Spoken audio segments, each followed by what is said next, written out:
सम्राट अब बीजेपी के चौधरी नहीं रहे।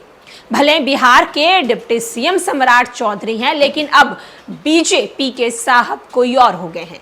नमस्कार, मैं श्वेता और आप देख रहे हैं न्यूज फाउंडेशन। 14 महीने में ही सम्राट चौधरी की छुट्टी हो गई। बिहार बीजेपी के अध्यक्ष अब सम्राट चौधरी नहीं है। सम्राट चौधरी का पत्ता काट अब बिहार बीजेपी के अध्यक्ष के तौर पर दिलीप जायसवाल हो गए हैं। दिलीप जायसवाल बिहार बीजेपी के नए अध्यक्ष बनाए गए हैं और जब से दिलीप जायसवाल अध्यक्ष बनाए गए हैं तब से बीजेपी के ही अंदर कई नेता जो हैं और कई मंत्री बेहद खुश नजर आ रहे हैं। कई मंत्रियों का कहना है कि अच्छा हुआ कि सम्राट चौधरी को अध्यक्ष के पद से हटा दिया गया है, क्योंकि सम्राट चौधरी के अंदर अहंकार आ गया था और सम्राट चौधरी किसी की भी बातों को सुन नहीं रहे थे, खुद के घमंड में नजर आ रहे थे। दरअसल आपको बताते चलें कि सम्राट चौधरी अब बीजेपी के चौधरी नहीं रहे हैं। पार्टी की तरफ से अब उनकी जिम्मेदारी केवल नीतीश सरकार में डिप्टी सीएम और वित्त विभाग के मंत्री तक सीमित कर दी गई है। उनकी जगह 20 साल तक बीजेपी के कोषाध्यक्ष रहे और मौजूदा भूमि राजस्व मंत्री दिलीप जायसवाल को पार्टी का नया प्रदेश अध्यक्ष बना दिया गया। विधानसभा चुनाव में लगभग 1.5 साल पहले बीजेपी के इस संगठनात्मक बदलाव को काफी अहम माना जा रहा है। इस बीच सियासी गलियारों में दो तरह की चर्चाएं हो रही हैं।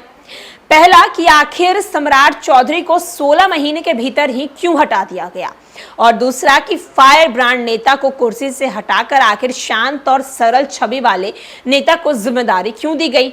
प्रदेश अध्यक्ष की रेस में आगे चल रहे दीघा विधायक संजीव चौरसिया और जनक राम आखिर कुर्सी से दूर क्यों हो गए। इसके अलावा चर्चा इस बात पर भी थी कि सम्राट चौधरी के प्रदेश अध्यक्ष बनने से पार्टी के अंदर भीतरी बाहर का मुद्दा बहुत तेजी से उठने लगा।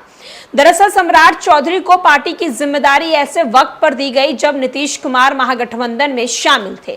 पार्टी अपने बूते पर राज्य में लोकसभा और विधानसभा का चुनाव लड़ना चाहती थी।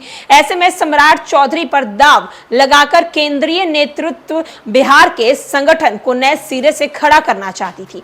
चौधरी इस मुहिम में जुट गए। मार्च में शुरू हुए इस मुहिम को उस वक्त झटका लगा जब नीतीश महागठबंधन का दामन छोड़ एनडीए के साथ आ गए।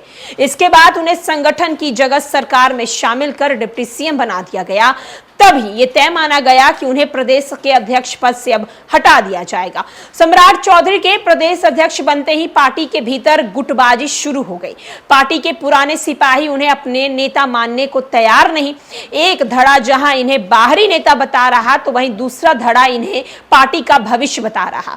चर्चा तो यहां तक शुरू हो गई कि इनके प्रदेश अध्यक्ष बनने के बाद पार्टी के पुराने नेता पार्टी के प्रदेश कार्यालय से दूरी बनाने लगे हैं। हालांकि लोकसभा चुनाव से पहले कोई भी पार्टी के निर्णय के खिलाफ बोलने से बचते दिखे, लेकिन चुनाव नतीजे के बाद नाराजगी उभरने लगी। अश्विनी चौबे, संजय पासवान, हरी सैनी जैसे पार्टी के पुराने नेता इन्हें हटाने की मांग करने लगे। अश्विनी चौबे ने तो खुलकर संघ से आए व्यक्ति को प्रदेश अध्यक्ष बनाने की वकालत भी करने लगे। सम्राट चौधरी की विदाई के पीछे पुराने नेताओं की नाराजगी का भी एक बड़ा कारण माना जा रहा है।